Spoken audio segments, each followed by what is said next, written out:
but I'd like to introduce to you my special guest.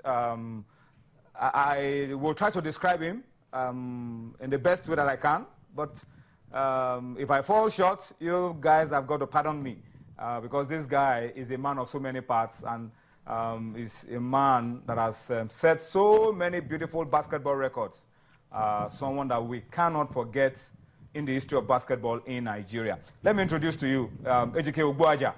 Is my guest on Sports Tonight. Ejike, before I allow you to say anything, let me try to describe you a little bit. Ejike is still the first Nigerian basketball player to move from our league, the MBBF league, straight into the NBA. That's amazing. The first Nigerian player to move from our league, Union Bank, straight into the NBA. That's the guy sitting close to me now on set. Ejike Ugboaja is also the president of the Nigeria Basketball Players Association. I'm correct? Yes. Nigeria Basketball Players Association. Ejike, good to have you on Sports Tonight. Thank you. You're looking very good.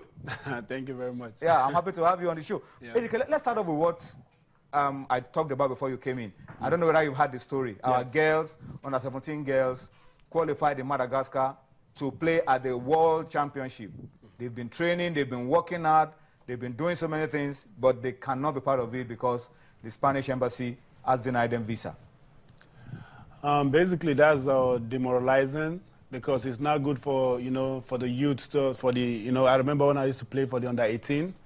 So this visa, when you have a tournament to go play and they tell you the visa is not there, it's not good for the players, and for our country it's not good at all, because I don't see why Spanish embassy would deny us a visa for going for a tournament, world tournament, and for the, it's not good for us. So that's why if the country, we need to really address that properly, because if we're going there, since the girls are going there to go to represent the country, at least the Spanish embassy should give us visa. They shouldn't deny that at all. Denying these young girls the opportunity, after working so hard to qualify, opportunity to represent not just Nigeria, they would have been there representing Africa. Right. But I hope something can still happen for these girls to get that experience, because it's very key at this stage of their life to get that experience. Helps them in their career. But Ejike, let's come to you now. Let's talk about your foundation. You've been doing the Ejike camp for a while now. 10 years now? Yes, 10 years. Wow, started just like yesterday. 10 years already. Yeah.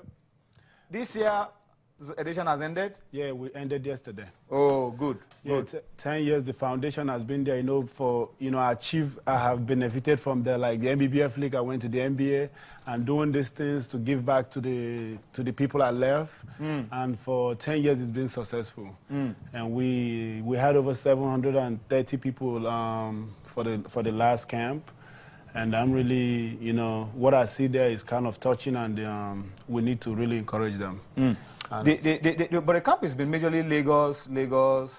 No, we have been in Abuja, Uyo, and Lagos is the first time we did this one in Lagos. This is the first time you're doing this in Lagos. It's been out in other parts. Uyo, Bayelsa, Kaduna, and Abuja. This Lagos, we decided to come to Lagos this time. What is the motivation for you? What inspired you? It's 10 years now that you've been doing this. What's been keeping it going for you? Basically, if you remember being in Nigeria, trying like the under-17 girls, trying to go, and this kind of disappointments, and playing in Nigeria with all the whole, obstacles, no facilities, and tough welfare and all of that. No anybody coming behind, and you finally made it, and you think if you don't do these things, who's going to do it? So that's why I decided to, that's my biggest motivation. And when I look at them, when you come back, everybody run to you, and you just got to do something to help them, further their own career and their own life too. That's why you see the education is the main part of what I do. So, but their careers, the sports, basketball, is something that they're going to pursue it and be happy doing what they're doing. But the education part is really my main primary goal. Ejike, let me, before I come back to talk about some more issues, let me talk about you and your game. Injuries have not been kind to you. Injuries are not kind to any athlete anyway. Last year, you've not really had a good time to play the game. What's happening to you? What's your hope? How do you intend to bounce back? You know, last year after the qualifiers of before they went to the African Championship, when I came back, you know, trying to get, so I took a year off just not to, you know, stress. But now I'm back. So I'll be going back to the former team I played in Turkey. Wow, good. Yeah, so, and hoping to, you know, continue what I'm doing. The fans of Ejike Ugboaja will be hoping that, can we get Ejike back to that form? Yeah. What are you going to be telling them? No, basically I'm back, you know, because even me, I was hoping I would be in the Olympic, in the team for going to Olympics. But, you know, the president has his own decisions too, you know. So basically, if anything come up, I'm still available, you know. So my fans know I'm ready to play. It's just, you know, when it comes, we play. Yeah. Let's talk about the just concluded African, Olympic Games qualifiers for the girls. I'm sure you followed it. Yes. We didn't qualify, but we won a game against Korea. What would you say about that, Ejike? You know, like one of the girls was saying this morning, she said, is it this morning? She was saying that Nigerians are fighters, you know. And the truth is, once you wear that green, white, green, you're going all out, you know. So like me, anytime I put on the Nigeria uniform, I'm not keeping anything behind. I want to give all the best because, you know, a lot of people that you left home, they want to see you, you know, they want to see the country.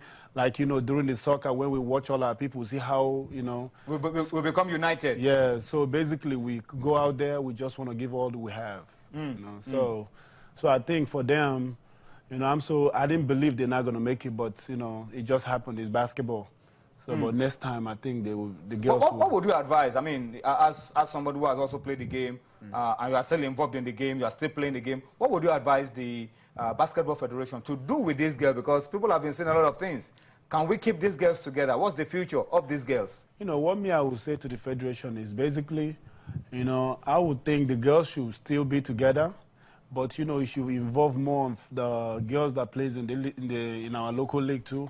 Make all of them really unite, and you find out when there's a competition, they find out this one is trying to take this. You see, everything will come, and guess what? You always get the best. And once you get the best, we know when we're going for a tournament, we're not going to lose out like this, you know?